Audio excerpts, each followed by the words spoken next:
Monday ఎండలకు ఒక మంచి బ్రేక్‌ఫాస్ట్‌ని చేసి చూపించబోతున్నా. బియ్యం అక్కర్లేదు, మినపప్పు కూడా అక్కర్లేదు. కానీ హెల్తీగా ఈ బ్రేక్‌ఫాస్ట్‌ను ప్రిపేర్ చేసేసుకోవచ్చు. చాలా ఈజీగా తయారు చేసేసుకోవచ్చండి. షుగర్ పేషెంట్‌లు కూడా ఇవి ఎన్నైనా తినేయొచ్చు. అంత మంచి బ్రేక్‌ఫాస్ట్ అని చెప్పొచ్చు. వేడిని తగ్గించడంలోనూ, అలాగే బరువును తగ్గించడంలోనూ, ఎముకల దృఢత్వానికి ఈ బ్రేక్‌ఫాస్ట్ చాలా ఉపయోగపడుతుంది. పిల్లలకి త్వరగా ఎనర్జీని కూడా ఇస్తాది ఈ బ్రేక్‌ఫాస్ట్. మరెందుకు ఆలస్యం? ఒక్కసారైతే చూసి ట్రై చేయండి. చాలా రుచిగా ఉంటాయి. ఒకటికి 4 తినేయొచ్చు. మరి సింపుల్‌గా చేసుకునే ఈ హెల్తీ బ్రేక్‌ఫాస్ట్‌ను మీరు కూడా తప్పకుండా ఒక్కసారైతే ట్రై చేయండి. దీనికోసం ముందుగా ఒక బౌల్ తీసుకొని అందులోకి ఒక కప్పు పెసలను తీసుకోవాలి. కావాలంటే ఈ ప్లేస్‌లో మీరు పెసరపప్పునైనా వాడుకోవచ్చు. కానీ పొట్టున్నది తీసుకోండి. అప్పుడే హెల్తీ. ఇలా పెసలను తీసేసుకొని పక్కన పెట్టుకోండి. ఇప్పుడు అదే గ్లాస్‌తో హాఫ్ గ్లాస్ సగ్గుబియ్యాన్ని తీసుకోండి. కావాలంటే మనం ఒక కప్పు దాకా అయినా వాడుకోవచ్చు. నేనైతే ఇక్కడ హాఫ్ కప్పు వేస్తున్నానండి. ఈ పెసలను అలాగే సగ్గుబియ్యాన్ని 2 లేదా 3 సార్లు శుభ్రంగా కడగాలి. చూడండి ఈ విధంగా కడిగేసేసి ఇప్పుడు పెసలు మునిగేంత వరకు నీళ్ళని వేసుకోవాలి. సగ్గుబియ్యంలోకి మాత్రం ఒక కప్పు నీళ్ళని వేసుకోవాలి. హాఫ్ కప్ సగ్గుబియ్యం తీసుకున్నాం కదా! ఒక కప్పు నీళ్ళు వేసుకుంటే సరిపోతాయి. అలాగే ఒక స్పూన్ దాకా మెంతుల్ని పెసలలోకి వేసేసి మూత పెట్టి రాత్రి మొత్తం వీటి రెండిటిని మనం నానబెట్టుకోవాలి. నెక్స్ట్ డే మార్నింగ్ చూపిస్తున్నాను చూడండి. మనకు సగ్గుబియ్యం అయితే మొత్తం నీళ్ళనంతా కూడా అబ్జర్వ్ చేసేసుకుంది. చూస్తున్నారుగా? నీళ్ళు మొత్తం కూడా ఈ సగ్గుబియ్యం పీల్చేసుకున్నాయి కదా! ఇప్పుడు పెసరపప్పునైతే మరొకసారి శుభ్రంగా కడగాలి. పెసరపప్పును ఎప్పుడూ కూడా నానిన తర్వాత కూడా మరొక 2 సార్లయితే శుభ్రంగా కడగాలండి. పెసరపప్పునైనా సరే, పెసలనైనా సరే ఖచ్చితంగా మరొకసారి శుభ్రంగా కడగండి. కడిగిన తర్వాత వీటిని మిక్సీ బౌల్‌లోకి వేసుకోండి. పెసలను అలాగే సగ్గుబియ్యాన్ని 2 కలిపి మనం గ్రైండ్ చేసేసుకోవాలి. అలాగే ఇందులోకి 4 పచ్చిమిర్చి ముక్కల్ని మనం గ్రైండ్ చేసుకోవడానికి సరిపడా వాటర్‌ని వేసేసుకొని, ఎంత వీలైతే అంత సాఫ్ట్‌గా గ్రైండ్ చేసేసుకోండి. చూడండి ఈ విధంగా గ్రైండ్ చేసేసుకొని, ఒక బౌల్‌లోకి వేసేసుకోవాలి. ఎప్పుడూ కూడా మనం గ్రైండ్ చేసుకునేటప్పుడు ఎక్కువ వాటర్ వేయకోకుండా కాస్త థిక్‌గా ఉండేలాగే గ్రైండ్ చేసేసుకోండి. అలాగే సాఫ్ట్‌గా కూడా ఉండాలి. చూడండి ఎంత సాఫ్ట్‌గా ఉందో పిండి అనేది. ఈ విధంగా ఉండేలాగా గ్రైండ్ చేసేసి ఒక బౌల్‌లోకి వేసేసుకున్నాం కదా! ఇప్పుడు మూత పెట్టి పక్కన పెట్టుకుందాం. ఈలోపు మనమైతే కర్రీని ప్రిపేర్ చేసుకుందాం. ఇందులోకి నేను 2 రకాల కర్రీస్‌ని ప్రిపేర్ చేస్తున్నాను. ముందుగా మనం చట్నీని ప్రిపేర్ చేసుకుందాం. దీనికోసం ఒక స్పూన్ ఆయిల్ వేసేసుకొని, ఒక స్పూన్ పచ్చిశనగపప్పును, ఒక స్పూన్ ఉద్దిపప్పును వేసుకొని కొన్ని సెకన్ల పాటు వేయించుకున్న తరువాత ఒక పావు కప్పు దాకా వేరుశనగ విత్తనాలను వేసి, వేరుశనగ విత్తనాల్ని బాగా ఫ్రై చేసేసుకోవాలి. ఇవి ఫ్రై అయిపోయాక 4 వెల్లుల్లి రెబ్బలు, తినగలిగే కారాన్ని బట్టి పచ్చిమిర్చి ముక్కల్ని వేసేసుకొని, పచ్చిమిర్చి ముక్కలు పచ్చి వాసన పోయేంత వరకు వేయించుకోవాలి. తర్వాత ఇందులోకి కట్ చేసుకున్న 3 టమోటాలు, ఒక చిన్న రెబ్బంత చింతపండును వేసేసుకొని, ఒకసారి కలిపి మూత పెట్టి టమోటాలు సాఫ్ట్‌గా అయ్యేంత వరకు మగ్గించుకోవాలి. చూడండి 5 నిమిషాల పాటు మగ్గించుకున్నాక టమోటాలు సాఫ్ట్‌గా అయిపోయాయి. ఇప్పుడు స్టవ్ మీద నుంచి దించి పూర్తిగా చల్లారనివ్వాలి. ఇవి చల్లారేలోపు మరొక కర్రీని ప్రిపేర్ చేసుకుందాం. దానికోసం స్టవ్ మీద మరొక పెనం పెట్టేసేసుకొని, అందులోకి కొద్దిగా ఆయిల్ వేసేసుకొని, పోపు దినుసులు, అలాగే కట్ చేసుకున్న 2 పెద్ద సైజు ఉల్లిపాయ ముక్కల్ని వేసేసుకొని, ఉల్లిపాయ ముక్కల్ని కాస్త రంగు మారేంత వరకు వేయించుకోవాలి. చూస్తున్నారుగా? ఈ విధంగా ఉల్లిపాయలు మగ్గిపోయాక, ఇప్పుడు ఇందులోకి గ్రైండ్ చేసి పెట్టుకున్న పచ్చి కారం వేసుకోవాలి. కేవలం పచ్చిమిర్చిని మాత్రమే గ్రైండ్ చేసి వేశానండి. తినగలిగే కారాన్ని బట్టి వేసుకోవాలి.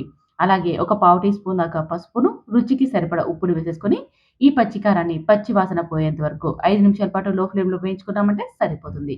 తర్వాత కొద్దిగా కరివేపాకును కూడా వేసేసుకొని మరొక నిమిషం పాటు వేయించుకోవాలి. చూస్తున్నారుగా? ఈ విధంగా కరివేపాకు కూడా కాస్త ఫ్రై అయిపోయాక ఇందులోకి ఉడికించి మనం స్మాష్ చేసి పెట్టుకున్న ఆలూని వేసుకోవాలి. అదేనండి ఆలూని ఉడికించాక తొక్కు తీసేసుకొని ఈ విధంగా మెత్తగా మెదిపేసేసుకొని ఇందులోకి వేసేసుకొని ఒక 5 నిమిషాల పాటు బాగా ఫ్రై చేసేసుకోవాలి. 5 నిమిషాల తర్వాత ఇందులోకి ఒక గ్లాస్ దాకా అదేనండి టీ గ్లాస్‌తో ఒక గ్లాస్ వాటర్ వేసుకున్నామంటే సరిపోతుంది. ఒక గ్లాస్ వాటర్ వేసేసి ఇదంతా బాగా కలిసేలాగా కలుపుకోవాలి. ఈ విధంగా వాటర్ వేయడం వల్ల దోసలోకి కర్రీ అనేది కాస్త గుజ్జు గుజ్జుగా చాలా టేస్టీగా ఉంటుంది. ఇలా దోసలోకి కర్రీ చేసుకునేటప్పుడు ఎప్పుడైనా సరే కొద్దిగా వాటర్‌ని యాడ్ చేసేసి కలిపి ట్రై చేయండి. చాలా రుచిగా ఉంటుంది. ఇదంతా కలిపాం కదా! మూత పెట్టేసుకొని మరొక 5 నిమిషాల పాటు లో ఫ్లేమ్‌లో ఉడికించుకున్నామంటే ఆలు కర్రీ రెడీ అయిపోయిందండి. పైన కొత్తిమీర చల్లుకొని సర్వ్ చేసేసుకోవడమే. చాలా అంటే చాలా రుచిగా ఉంటుంది. పూరీలోకైనా, దోసలోకైనా, చపాతీలోకైనా మంచి కాంబినేషన్ చెప్పొచ్చు. రైస్‌లోకి కూడా సైడ్ డిష్‌గా చాలా బాగుంటుందండి. కానీ రైస్‌లోకి చేసుకునేటప్పుడు వాటర్ వేయకోకుండా ఫ్రై చేసేసుకోండి. అప్పుడే టేస్ట్ ఇంకా బాగుంటుంది. ఇప్పుడు మనం చట్నీని గ్రైండ్ చేసేసుకుందాం. ఈలోపు మనకి చల్లబడిపోయి ఉంటాయి. టమోటాలు, పచ్చిమిర్చి, వేరుశనగ విత్తనాలు వేయించుకున్నాం కదా! అవన్నీ కూడా మిక్సీ బౌల్‌లోకి వేసేసుకొని, అందులోకి కొద్దిగా కొత్తిమీరని, ఒక స్పూన్ దాకా జీలకర్రని, రుచికి సరిపడా ఉప్పును వేసేసుకొని, గ్రైండ్ చేసుకోవడానికి అవసరమయ్యే వాటర్‌ని కూడా వేసేసి, సాఫ్ట్‌గా గ్రైండ్ చేసేసుకోవాలి. ఎప్పుడు కూడా బ్రేక్‌ఫాస్ట్‌లోకి అంటే మనకి చట్నీ కానీ, పచ్చళ్ళు కానీ సాఫ్ట్‌గా ఉండాలి. అప్పుడే టేస్ట్ చాలా బాగుంటుంది. ఈ విధంగా గ్రైండ్ చేసేసుకొని మనం సర్వ్ చేసేసుకోవడమే. ఈ చట్నీ కూడా అన్ని రకాల దోసల్లోకి, అలాగే చపాతీ పూరీల్లోకి కూడా చాలా బాగుంటుంది.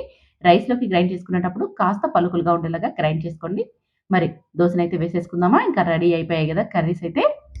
మనకి ఈ 2 కర్రీస్ చేసుకోవడానికి దాదాపు 30 నిమిషాల పాటు టైం పడతది కదండీ! చూడండి 30 నిమిషాలకి పిండనేది కాస్త మనకి పొంగుతూ వస్తుంది. ఇప్పుడు ఇందులోకి రుచికి సరిపడా ఉప్పును, మనకి దోస పిండికి ఎంత వాటర్ అవసరమైతాయో అంటే మనం దోసలు వేసుకోవడానికి బ్యాటర్ ఎలా ఉండాలో మనకు తెలుసు కదా! ఆ విధంగా ఉండేలాగా కొద్దిగా వాటర్‌ని వేసేసుకొని చూడండి ఈ విధంగా ఉండాలి. పిండనేది ఈ విధంగా కలిపేసేసుకొని, ఇప్పుడు స్టవ్ మీద దోస పెనం పెట్టుకొని, కొద్దిగా ఆయిల్‌ని వేసేసుకొని, టిష్యూ పేపర్‌తో కానీ, కాటన్ క్లాత్‌తో కానీ మనం ఈ ఆయిల్‌నైతే తీసేసుకోవాలి.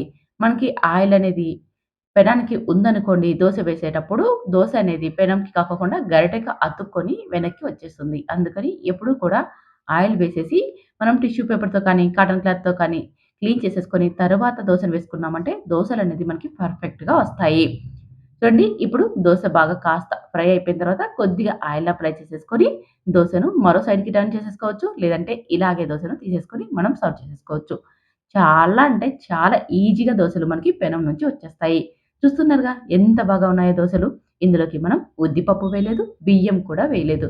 కానీ దోసలనేది మనకి బాగా అంటే బాగా వచ్చేస్తాయి. బరువు తగ్గాలనుకునే వారికైనా సరే, షుగర్ పేషెంట్స్‌కైనా సరే ఇది మంచి రెసిపీ అని చెప్పొచ్చు. ఈ సమ్మర్‌లో మనం కూడా ఇలాంటి బ్రేక్‌ఫాస్ట్‌లు తిన్నామంటే ఎండవేడి నుంచి ఇవి మనకి చాలా చాలా ఉపశమనాన్ని ఇస్తాయి. మరి ఇంకెందుకు ఆలస్యం ఈ బ్రేక్‌ఫాస్ట్‌ను మీరు కూడా ఒకసారైతే ట్రై చేయండి.